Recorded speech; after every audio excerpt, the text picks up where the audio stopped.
کہ 24 تاریخ کس لیے پاکستان کے لیے ایک بہت اہم دن ہے۔ انہوں نے کہا کہ میں نے صرف 2 دفعہ اپنے پاکستانیوں کو کال دی ہے۔ ایک وہ دن تھا جب آپ نے نظریے کے اوپر ووٹ دینے نکلے تھے، وہ تھا 8 فروری کا، اور ایک یہ دوسرا دن ہے جو 24 نومبر کا ہے، جس پہ انہوں نے کہا کہ میں نے دوبارہ اپنے پورے پاکستانیوں کو کال دے رہا ہوں۔ السلام علیکم ناظرین اکرام، یہ ویڈیو دیکھیں پھر اس پر بات کرتے ہیں کہ یہ بہت اہم ہے، یہ فائنل کال ہے۔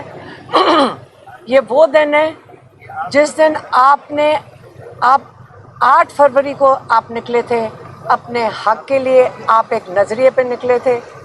آج آپ نے اسی نظریے کو بچانے کے لیے آپ نے ووٹ دیا تھا، آپ نے نظریے کے لیے ووٹ دیا تھا، اور آج جو 24 تاریخ ہے اس کے اندر آپ نے اسی ووٹ کو واپس لینے کے لیے آپ نکل رہے ہیں، کیونکہ یہ آپ کا ووٹ چوری کر لیا گیا تھا۔ یہ غیر آئینی چیز ہے، کیونکہ ہم آئین کی سارا دن بات کرتے ہیں، یہ آئین کے بالکل برخلاف ہے۔ یہ بڑی سیریس چیز ہے دنیا میں بھی اور پاکستان میں بھی کہ آپ کا ووٹ چوری ہو جائے۔ پھر انہوں نے واضح کیا کہ نظریہ کیا ہے۔ آپ کو شاید خود نہیں پتا کہ 8 فروری کو آپ ایک بہت بڑی نظریاتی پارٹی بن چکے ہیں، کیونکہ جب آخری الیکشن تھا وہ 1970 میں ہوا تھا۔ عمران خان نے کہا وہ ایک الیکشن تھا جو نظریے کے اوپر تھا، کیونکہ پارٹی بیس تھا، نظریاتی الیکشن تھا، جس کے اوپر آپ کو پتہ ہے کہ اس کے اوپر بھی اس کو انہوں نے تباہ کر دیا تھا، اس کے اوپر تو پاکستان بھی علیحدہ ہو گیا تھا۔ اور کہتے ہیں اس کے بعد جو دوسرا نظریاتی الیکشن ہوا ہے وہ 8 فروری کا ہوا ہے۔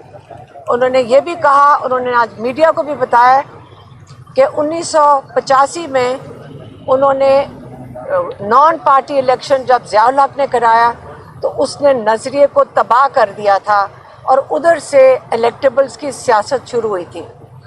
لیکن 8 فروری کا فرق 1970 سے یہ ہے کہ 1970 میں 1 سال پارٹیز کو الیکشن کیمپین کرنے کی اجازت تھی، ان کے پاس اپنا میسج لوگوں تک پہنچانے کی اجازت تھی، ان کے پاس سمبل بھی تھا، ان کے پاس پارٹی بھی تھی، اور ان کے پاس آزادی تھی یہ کیمپین کرنے کے لیے۔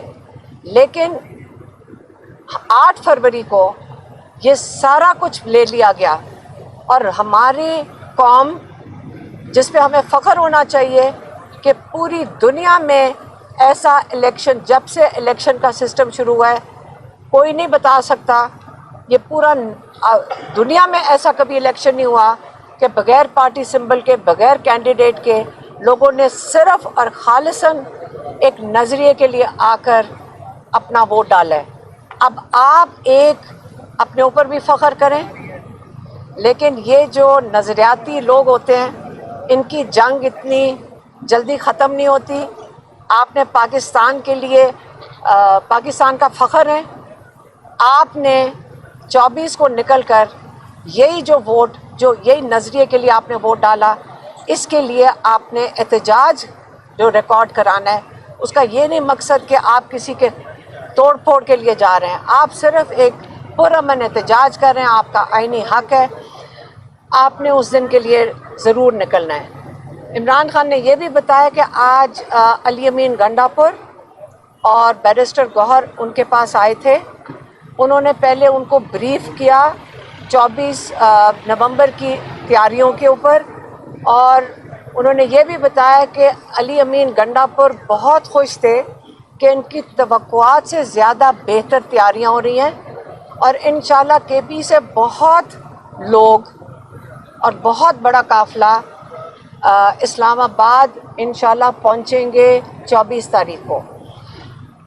انہوں نے یہ بھی کہا کہ بیرسٹر گوہر علی امین گنڈاپور نے ان سے اجازت مانگی ہے، انہوں نے اجازت مانگی ہے کہ آپ ہمیں اجازت دیں کہ ہم مذاکرات کی شروعات کریں اسٹیبلشمنٹ سے ہی. اور عمران خان نے انہیں کہا کہ ہاں پولیٹیکل پارٹیز ہمیشہ دروازے کھلے رکھتی ہیں، لیکن صرف 3 پوائنٹ ایجنڈا جو شروع سے وہ کہہ رہے ہیں وہ یہی ہے. آپ کو پتہ ہوگا اب تک رول آف لا، جس کا مطلب ہماری جوڈیشری.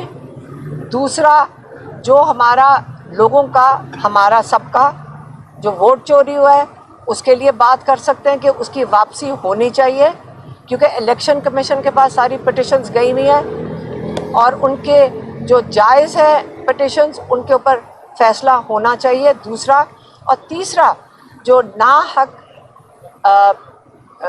بے گناہ لوگ جو قید میں ہیں ان کو رہائی ملنی چاہیے. انہوں نے یہ بھی بتایا کہ آپ نظریے کو دیکھیں، یہ نظریاتی لوگ ہیں جو جیل کے اندر ہیں. انہوں نے خاص طور پہ مینشن کیا شاہ محمود قریشی، یاسمین راشد، ڈاکٹر یاسمین راشد، اعجاز چودھری ہیں اور عمر چیمہ ہیں اور محمود الرشید صاحب ہیں. انہوں نے کہا آپ ان کو دیکھیں. انہوں نے کہا کہ ڈاکٹر یاسمین راشد کے ساتھ کون تھی وہ؟ اندلیب عباس تھیں، اور کیا بات ہے کہ انہوں نے جیسی 9 مئی کو کنڈیم کیا وہ آزاد پھر رہی ہے. اور ایک نظریاتی خاتون جو ڈاکٹر یاسمین راشد ہیں، یہی فرق ہے نا، وہ ایک حق کے لیے کھڑی ہو گئی اور ایک آسان راستہ ڈھونڈ کے باہر نکل گئی. تو انہوں نے کہا یہی فرق ہے. آپ یہ فرق دیکھ لیں دو لوگوں کا کہ ایک نے تو فوراً ایگزٹ کر لیا اور دوسری حق پہ آج تک جیل میں بیٹھی ہیں. اور یاد رکھیں کہ وہ کینسر سروائیور بھی ہیں. اور ان کی سب کی یہ جن کی نام لے رہے ہیں، آپ کو پتہ ہے کہ عمر چیمہ کتنے بیمار تھے قید میں، کتنا مشکل وقت انہوں نے کاٹا ہے. تو یہ آپ کے لیے ایک ایگزامپل ہے کہ نظریاتی کارکن کون ہوتا ہے جو اپنے حق کے لیے سٹینڈ لیتا ہے. وہ یہ نہیں ہے کہ الیکٹیبلز کی طرح دوسری طرف راستہ پکڑتا ہے. اور آپ کو یہ بھی پتہ ہے کہ عمران خان نے یہ بھی کہا کہ میں عاصم منیر کا شکریہ ادا کرتا ہوں کہ انہوں نے جو نظریاتی لوگ نہیں تھے وہ ان کو خود ہی لے کر چلے گئے. ناظرین اکرام، یہ ویڈیو تو آپ نے دیکھ لی. ناظرین اس کے علاوہ بشرا بیوی صاحبہ کا ایک پیغام سامنے آیا ہے جس میں وہ کہہ رہی ہیں کہ میں نے عمران خان صاحب کا پیغام تمام MNA، سیکرٹری جنرل، MPs تمام تک پہنچا دیا. ہر کسی کی ذمہ داری ہے کہ وہ MNA کی ذمہ داری ہے کہ 10,000 بندے لے کر نکلیں کم از کم، اور MPs کم از کم 5,000 بندے لے کر نکلیں. اور باقی جو عام عوام ہے ان کو وہ تو خود آئے گی ہی آئے گی. اس کے علاوہ آپ نے اتنے بندے ہر صورت لے کر نکلنے اور گاڑیوں کے اندر کی بھی ویڈیوز بنانی ہے. یہ نہیں کہ صرف باہر سے دکھا دیں کہ جی یہ ہم لے کے جا رہے ہیں، گاڑیوں کے اندر عوام کی ویڈیوز بھی بنانی ہیں. تو ناظرین اب 24 نومبر کا احتجاج کیا ہو پائے گا؟ حکومت بڑی رکاوٹیں ڈالنے کی کوشش کر رہی ہے، گرفتاریاں کر رہی ہے، گھروں سے عورتوں کو اٹھایا جا رہا ہے، بچوں کو اٹھایا جا رہا ہے. ناظرین چھوٹے چھوٹے بچوں کو دیکھا ہوگا آپ نے، ایک چھوٹے بچے کی گرفتاری بھی ہوئی جو اس کا صرف جرم یہ تھا کہ وہ عمران خان کا پوسٹر 24 نومبر کے حوالے سے کہیں پر چسپاں کر رہا تھا. تو ناظرین اس بارے میں آپ کیا رائے رکھتے ہیں کہ کیا 24 نومبر کا احتجاج کامیاب ہو پائے گا؟ عمران خان صاحب کی رہائی ہو پائے گی یا نہیں؟ اس بارے میں آپ اپنی رائے کا اظہار کمنٹس میں کیجیے. مجھے دیں اجازت، اگلی ویڈیو میں آپ سے ملیں گے. تب تک کے لیے اللہ حافظ.